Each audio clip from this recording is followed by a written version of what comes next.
Hello दोस्तों, शुरू करते हैं हम चैप्टर नंबर 5 कोऑर्डिनेशन कंपाउंड, जिसमें आपको बहुत ही मजा आएगा। ये चैप्टर इतना ज़्यादा आसान है, पूछो मत। आज हम क्वेश्चन नंबर बस एक करने वाले हैं, जो बहुत बार पेपर में पूछा जाता है कि आयनाइजेशन आइसोमेरिज्म क्या होता है, लिंकेज आइसोमेरिज्म क्या होता है, हाइड्रेट आइसोमेरिज्म क्या होता है और कोऑर्डिनेशन आइसोमेरिज्म क्या होता है। 5 नंबर में आपसे पूछ लेंगे, ठीक है। तो प्लीज़ आप इस टॉपिक को छोड़ के मत जाना और इसे पढ़ना, क्योंकि ये बहुत ही ज़्यादा इंपॉर्टेंट है। और अगर यह वीडियो आप लास्ट तक देखते हो तो मैं ये पूरी गारंटी लेता हूँ कि आपको ये टॉपिक अच्छे से समझ में आ जाएगा। तो चलो वीडियो को शुरू करते हैं, लेट्स बिगिन। तो पहला है क्वेश्चन नंबर 1 हमारा, explain the following types of isomerism with respect to coordination compounds giving one example of each. इसने बोला है कि आपको क्या नाम है, जितने भी आइसोमेरिज्म के टाइप है सबको एक्सप्लेन करना है और उनका सबका कितना एग्जांपल देना है, एक एग्जांपल देना। ये 5 नंबर क्वेश्चन है, ठीक है। चाहे हरियाणा बोर्ड में हो, चाहे सीबीएसई बोर्ड में, चाहे कोई से भी बोर्ड में हो, ठीक है, चाहे गुजरात बोर्ड में हो, ये आपका क्वेश्चन आ सकता है, ठीक है, पेपर में। और इसको पेपर से पहले, अगर एक दिन भी पहले वीडियो देख रहे हो ना आप, इस क्वेश्चन को प्लीज़ प्लीज़ प्लीज़ करके जाना, ताकि जैसे ही अगर आपके क्वेश्चन पेपर में आए वाला क्वेश्चन तो आप उसको तुरंत ही कर दो, ठीक है। तो पहला है हमारा आयनाइजेशन आइसोमेरिज्म। आयनाइजेशन आइसोमेरिज्म होता क्या है? देखो, आयनाइजेशन आइसोमेरिज्म वो होता है जिसमें आपका मोलिकुलर फॉर्मूला क्या होता है, सेम रहता है, पर जो उसके आयंस होते हैं वो अलग अलग होते हैं, ठीक है। तो मेरे से बोलो, द कंपाउंड्स विच हैव, फिर से मैं यहाँ पर अंडरलाइन करवा दे रहा हूँ, देखो, the compounds which have same molecular formula but give different ions in solution are called ionization isomerism, ठीक है। आपको समझ में आ गया कि ऐसा कोई भी कंपाउंड जिसका मोलिकुलर फॉर्मूला तो क्या है, सेम है, पर जो उसका आयंस है वो क्या है, अलग अलग है, ठीक है, डिफरेंट है, ठीक है। तो इसीलिए हम क्या बोलते हैं, इसे आयनाइजेशन आइसोमेरिज्म कहते हैं। इसमें आपको कोई दिक्कत नहीं। इसका एग्जाम्पल लेते हैं, चलो एग्जाम्पल लेते हैं। इसका एग्जाम्पल देखो क्या है, आपको देखा है, इस एग्जाम्पल को देखिए। इसमें देखो NO3 यहाँ पे, SO4 यहाँ पे, तो ये SO4 यहाँ पे चला जाएगा, आयंस अलग अलग हो जाएंगे, बस बात खत्म, ठीक है। तो समझ में आ गया। इसमें जो आयंस को हम अलग अलग कर देते हैं, देखो ये वाला SO4 यहाँ पे चला जाएगा और NO3 यहाँ पे आ जाएगा। बस जहाँ भी कहीं भी आपको आयन अलग अलग दिख जाए, समझ लेना कि वो आप क्या है, आयनाइजेशन आइसोमेरिज्म है। तो मैं आपको फिर से इसकी डेफिनेशन बोलता, अगर पेपर में 2 नंबर में भी आए, या ये अगर आपका अलग से आ जाए, ionisation isomerism, what is ionisation isomerism, give one example each. तो आप क्या लिखोगे, the compounds which have same molecular formula but give different ions in solution are called ionisation isomerism. कितना ही ज़्यादा आसान था, कितना ही ज़्यादा, पूछो मत। आयनाइजेशन आइसोमेरिज्म में आपको कोई भी दिक्कत अब नहीं होगी। तब चलते लिंकेज। लिंकेज मतलब जिसमें क्या हो, आपका एम्बीडेंटेट लिगेंड। और एम्बीडेंटेट लिगेंड आपको पता है, जो दोनों साइड से क्या कर सकता है, डोनेट कर सकता है, इधर से भी इधर से भी, पर एक समय में एक ही से डोनेट करेगा, ठीक है, या तो इधर से या वो उधर से, ठीक है। अब देखो, हम लिंकेज आइसोमेरिज्म बिल्कुल ही ज़्यादा आसान था, बिल्कुल ही। आप समझ लो कि कोई छोटा बच्चा होगा ना, वो भी समझ जाएगा लिंकेज आइसोमेरिज्म क्या होता है। तो सबसे पहले लिखना है कि दिस आइसोमेरिज्म, मतलब कि जो ये आपका आइसोमेरिज्म है वो क्या आकर करता है, कंपाउंड में कंटेनिंग, किसको कंटेन करता है, एम्बीडेंटेट लिगेंड। एम्बीडेंटेट लिगेंड जो दोनों साइड से डोनेट कर सके, पर एक समय में एक ही से डोनेट करेगा, ठीक है। अब देखो, the compounds which have same molecular formula, मैंने क्या बोला, ऐसा कोई भी कंपाउंड जिसका मोलिकुलर फॉर्मूला क्या हो, सेम हो। इसको बहुत ज़्यादा इंपॉर्टेंट लाइन है ये। ऐसा कोई भी कंपाउंड जिसका मोलिकुलर फॉर्मूला तो क्या है आपका, सेम है, पर डिफर मतलब कि अलग है, linkage of ligand with the metal item, with the metal atom are called linkage isomerism, ठीक है। जो आपका लिंकेज है लिगेंड से, जो आपका लिंकेज ऑफ लिगेंड है वो क्या है, अलग अलग है, ठीक है, जो मेटल एटम से लगा पड़ा है, ठीक है। तो समझिए लिंकेज आइसोमेरिज्म क्या होता है, कोई भी ऐसा आइसोमेरिज्म जिसका क्या, जो जिसमें क्या हो, एमिडेंट लिगेंड हो। पहले तो पहचानना उसमें एमिडेंट लिगेंड है कि नहीं। अगर एमिडेंट लिगेंड, अगर आपका एम्बीडेंटेंट लिगेंड होगा तभी क्या होगा, वो लिंकेज आइसोमेरिज्म होगा। अगर एम्बीडेंटेंट लिगेंड नहीं है तो लिंकेज आइसोमेरिज्म नहीं होगा। और उसके बाद आपको लिखना है कि ये जो कंपाउंड है वो, इसका मोलिकुलर फॉर्मूला सेम होता है पर डिफर मतलब कि अलग होता है, लिंकेज ऑफ लिगेंड, जो इसके बीच में जो लिंकेज होता है लिगेंड के बीच में वो अलग होता है, विद द मेटल एटम के संग। अब देख रहे हो यहाँ पे NO2 क्या है, आपको सभी को पता है ये क्या है, एमिडेंट लिगेंड है, क्योंकि एक बार N से भी कर सकता है और O से भी कर सकता है। जब NO2 से करेगा तो ऐसे लिखेंगे और जब O से करेगा तो हम ऐसे लिख देते हैं। इसलिए क्या बोलते हैं इसको, लिंकेज आइसोमेरिज्म, मतलब लिंक। ठीक है, अब देखो आपको ट्रिक बता दो, देखो आयनाइजेशन आइसोमेरिज्म जिसमें आपको एमिडेंट लिगेंड ना दिखे, सीधा आपको आयंस दिखे NO3 SO4, तो समझ लेना कि जिसको मैं इंटरचेंज हो, ठीक है, आयंस का, उसको बोलते हैं हम आयनाइजेशन आइसोमेरिज्म।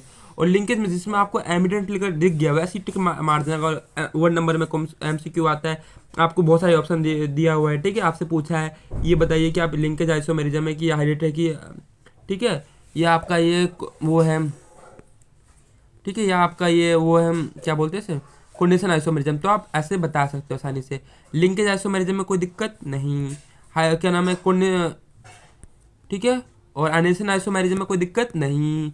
हमारे ये दोनों चैप्टर ये होता है कंप्लीट और ये भी होता है कंप्लीट, और एग्जाम्पल मैंने आपको दे ही दिया। अब हम चलते हैं अगले टॉपिक पे।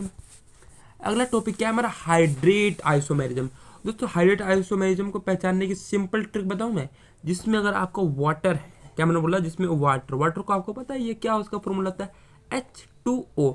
जिसमें आपका अगर वाटर है, ठीक है, मैंने क्या बोला, कोई भी ऐसे कंपाउंड जिसमें सेम कंपोजिशन हो, ट्रिक तो ये है कि उसमें वाटर है तो सीधा ट्रिक लगा देना कि हाइड्रेट आइसोमेरिज्म। अगर डेफिनेशन लिखने के लिए है पेपर में तो कैसे लिखोगे, the compounds which have same composition same है पर different in number of water molecule. जो वाटर मॉलिक्यूल्स है वो अलग अलग होंगे, प्रेजेंट इन लिगेंड में अलग अलग होंगे वाटर मॉलिक्यूल्स का, दिक्कत नहीं। तो देखो जो आपका हाइड्रेट आइसोमेरिज्म होता है बिल्कुल ही आसान है, कोई भी ऐसा कंपाउंड जिसमें क्या हो, सेम कंपोजिशन। मैंने क्या बोला, the compounds which have same composition क्या हो, सेम हो, but different in number of water molecules, मतलब कि जो उसका नंबर ऑफ वाटर मॉलिक्यूल्स है वो हर में अलग अलग हो।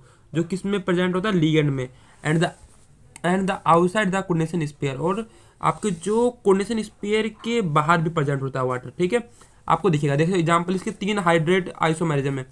देखो Cl3 यहाँ पर है, अगर मैं इसको 2 बना दूँ, अगर मैंने यहाँ पे Cl2 कर दिया, देखो ध्यान से, तो आपको पता है, देखो यहाँ पे 5, अगर मैं इसे 1 वाटर निकाल लूँगा तो 1 वाटर बाहर आ जाएगा बस। ठीक है, और यहाँ पे क्या हो जाएगा, Cl2H2O। ठीक है, इसमें कोई दिक्कत। अगर मैं यहाँ पे 4 कर दूंगा, क्या कर दिया मैंने यहाँ पे 4, तो यहाँ पे कितना हो जाएगा, 2 आ जाएगा, क्योंकि मैं 2 निकाले 2 वाटर।